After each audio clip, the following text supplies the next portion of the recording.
లలిత వారి శ్రావణం ప్రత్యేక ఆఫర్ అన్ని బంగార నగలపై తరుగులో 1% తక్కువ అండి. డైమండ్ జ్యువెలరీకి క్యారెట్ కు 5,000 తక్కువ అండి. ఇతర షోరూంల ఆఫర్లతో పోల్చి చూడండి. నగలు అలాగే కొనాలండి. అందరికీ నమస్కారం. నేను స్వరూప పొట్లపల్లి. ఢిల్లీ మద్యం కేసులో అరెస్ట్ అయి తిహార్ జైల్లో ఉన్న బీఆర్ఎస్ ఎమ్మెల్సీ కవితకు మధ్యంతర బెయిల్ ఇవ్వాలంటూ దాఖలైన పిటిషన్ పై ఈరోజు సుప్రీంకోర్టులో కీలక పరిణామం చోటు చేసుకుంది. మధ్యంతర బెయిల్ ఇవాళ ఇవ్వడం కుదరదంటూ ఆగస్టు 20కు ఈ పిటిషన్ ను సుప్రీంకోర్టు వాయిదా వేసింది. అలాగే ఈడీ, సిబిఐ కూడా నోటీసులు జారీ చేసింది. ఇప్పటికే ఈ కేసులో ప్రధాన నిందితుడుగా ఉన్న మనీష్ సిసోడియాకి బెయిల్ వచ్చింది. అలాగే ఈరోజు ఖచ్చితంగా కవితకు కూడా వస్తుందని అటు బీఆర్ఎస్ ఇటు కవిత ఎంతో ఆసక్తిగా ఎదురు చూస్తున్న టైంలో ఇది వారందరికీ ఒక పెద్ద బిగ్ షాక్ అని చెప్పాలి. ప్రస్తుతం నాతో పాటు మన స్టూడియోలో లైవ్ లో అడ్వకేట్ లక్ష్మీ కట్ట గారు ఉన్నారు.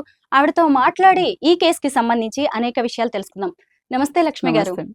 కవిత కేసుకు సంబంధించి మన 2 తెలుగు రాష్ట్రాలు అలాగే ఢిల్లీలో కూడా చాలా మంది ఎదురు చూస్తున్నారు. ఇవాళ ఖచ్చితంగా ఆవిడికి బెయిల్ వచ్చినట్టే అనుకున్నారు, కానీ అలా జరగలేదు. టెక్నికల్ గా దీని వెనక ఉన్న రీజన్స్ ఏమంటారు?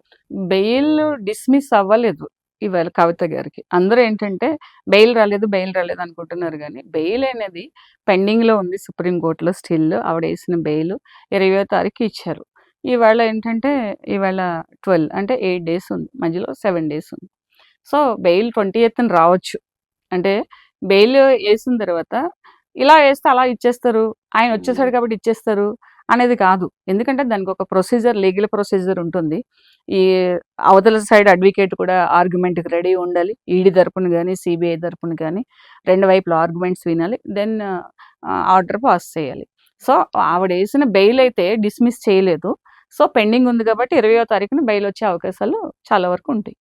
సరే, A1కి బెయిల్ వచ్చింది కాబట్టి ఒక్కొక్కరికి బెయిల్ వస్తుంది డెఫినెట్ గా. అయితే ఢిల్లీ లిక్కర్ స్కామ్ లో కవితని మార్చి 15న ఈడీ అరెస్ట్ చేసిన తర్వాత ఏప్రిల్ 11న సిబిఐ అరెస్ట్ చేశాయి.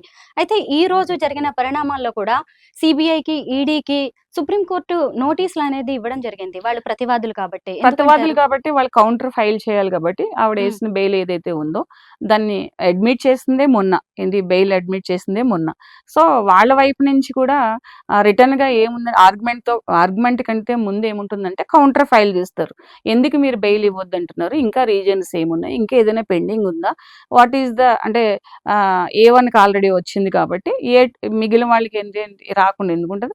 ప్రధాన నిందితుడు మనీష్ సిసోడియా కాబట్టి ఆయన ఏదన్నా ఎవిడెన్సెస్ ఉంటే ఆయన బయటకు వచ్చి దాన్ని చేంజ్ చేయడానికి, వాళ్ళని ఇన్ఫ్లుయెన్స్ చేయడానికి ఉంటుంది. ఆయనే వచ్చేసినప్పుడు వీళ్ళు ఎందుకు రాకూడదు అనేది మన ప్రశ్న.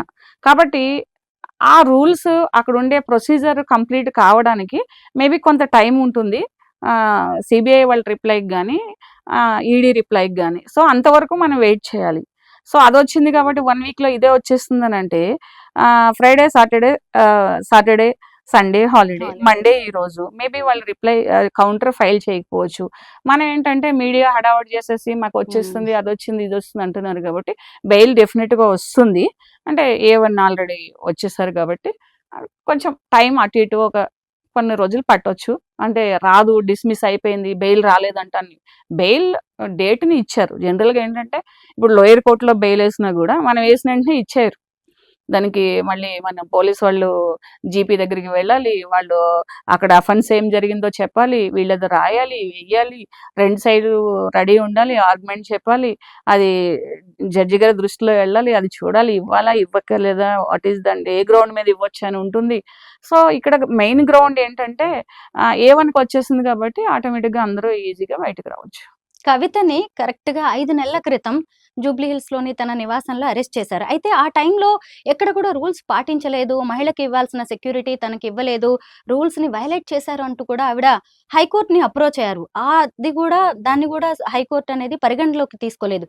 ఒక మహిళని అరెస్ట్ చేస్తున్నప్పుడు అంటే కేసుకి డిఫరెన్స్ ఉంటుందా? ఏ టైంలో అరెస్ట్ చేయాలి, ఎలాంటి నిబంధనలు పాటించాల్సి యాక్చువల్లీ ఈ కేసు అని కాదు, ప్రతి కేసులో కూడా ఒక లేడీని అరెస్ట్ చేసినప్పుడు బిఫోర్ 6 o'clock అరెస్ట్ చేయాలి. 6 తర్వాత అరెస్ట్ చేయకూడదు.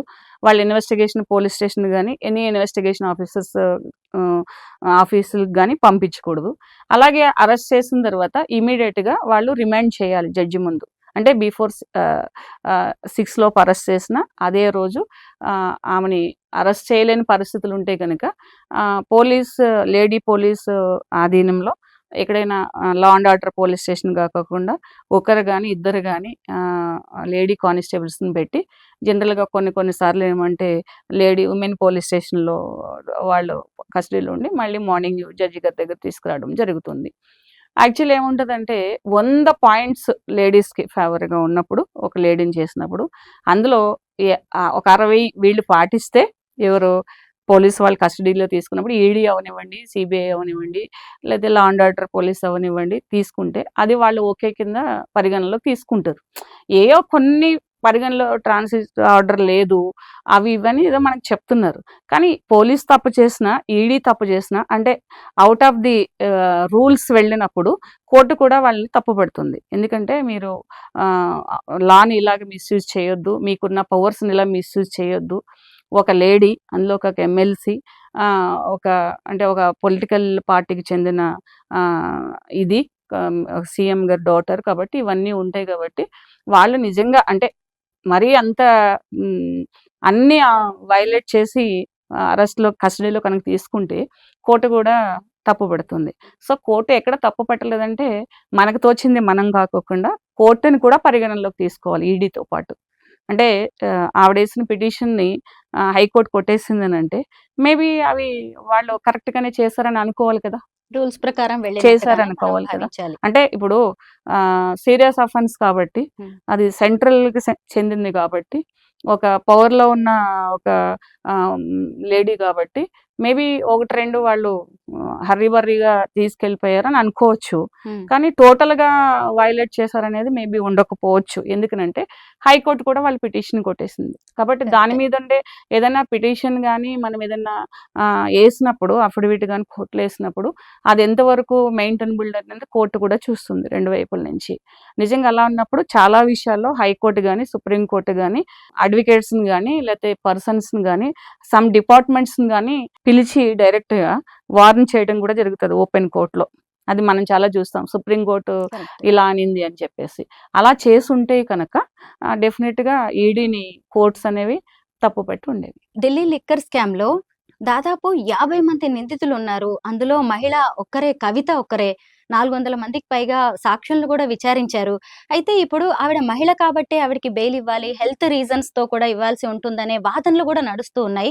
ఇలాంటి కేసుల్లో మహిళకి ఉండే ప్రత్యేక అధికారాలు గాని హక్కులు ఏమంటారు? యాక్చువల్గా ప్రతి కేసులోని ఒకే రకమైన మెరిట్స్ ఉండవు. ఇప్పుడు జనరల్ గా ఇప్పుడు చిన్న పిల్లలతో కూడా కోర్టుకి వెళ్ళే వాళ్ళు ఉంటారు. సో చిన్నపిల్లల్ని తల్లిల్ని అక్కడ పెడతారు, అంటే జైల్లో పెడతారు, ప్రిజన్లో పెట్టడం అవుతుంది, కస్టడీలో పెట్టడం జరుగుతుంది. అలాగే ప్రెగ్నెంట్ లేడీస్, అలాగే ఓల్డ్ ఏజ్ వాళ్ళు అలాగే హెల్త్ ఇష్యూస్ ఉన్న వాళ్ళు. సో కొన్ని జనరల్గా లా ఏం చెప్తుందంటే all are equal before the honourable court అని చెప్తుంది. అంటే చిన్నపిల్లలు, ఆడవాళ్ళు, పెద్దవాళ్ళు అంటే పేషెంట్స్, ప్రెగ్నెంట్ లేడీస్ అందరూ సమానం అని చెప్తుంది. మహిళకు ఉండే కొన్ని ప్రత్యేక అయిన పాయింట్స్ ఏం చెప్తామంటే కొన్ని ఉన్నాయి, సివిల్లో కానీ క్రిమినల్లో కానీ. ఇప్పుడు ఇందాక మనం చెప్పిన రూల్స్ ప్రకారంగా కొన్ని ఉన్నాయి, కానీ నేరాన్ని బట్టి కూడా కోర్టు ఇస్తుంది. ఎందుకంటే అదే సుప్రీంకోర్టుకి, అదే హైకోర్టుకి, లేకపోతే అదే లోయర్ కోర్టుకి తెలుసు మహిళకి ఏమి స్పెషల్ ప్రొవిజన్స్ ఉన్నాయి అని చెప్పేసి. అయినా వాళ్ళు ఇవ్వట్లేదు అని అంటే కలీమౌలి గారి కేసు చూసుకుంటే ఆవిడ కూడా 1.5 year ఉన్నారు అప్పట్లో. అది కూడా ఫైనాన్షియల్ అఫెన్సే కదా. సో దట్ వాళ్ళకు ఉండే అందులో ఉండే A1, A2, A3 బట్టి ఉంటుంది. సరే హెల్త్ బాగాలేదని అంటారు, హెల్త్ బాగాలేదంటే అక్కడి నుంచే హాస్పిటల్కి తీసుకెళ్తారు. కోర్టుకి చట్టానికి రీసెంట్ గా కూడా తీసుకెళ్లారు జాలి, భావ ఆవేశాలు అంటే భావ ఉద్రేకాలు, కన్సర్న్లు అవి ఉండవండి. ఎందుకంటే సాక్ష్యాలని కాదు, ఎవరైనా కానీ ఆ ప్రొఫెషనల్ ఎథిక్స్ని పాటించాలి, ఆ చట్టాన్ని న్యాయాన్ని గౌరవించుకుంటూ వెళ్ళాలి.